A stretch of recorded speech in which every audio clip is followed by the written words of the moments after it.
Water management in winter. Managing water in winter is more challenging than in summer. Here are a few tips to help you make the right decisions based on the length of your trip and your needs.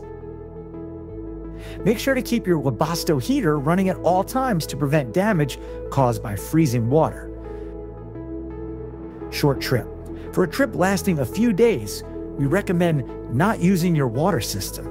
Instead, opt for 4-liter water bottles. This will save you from having to winterize your system when you return. Trip of about a week. You can use your drinking water system, but for practical reasons, it's best to avoid using your fresh water tank.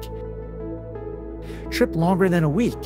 If your trip lasts more than a week, fully dewinterizing the drinking water system and the fresh water tank becomes more reasonable. Important reminder, water always poses a risk in winter. When you're present in the van, you can manage this risk. But winterizing your system as soon as you return home is essential to protect it. Have a great winter season.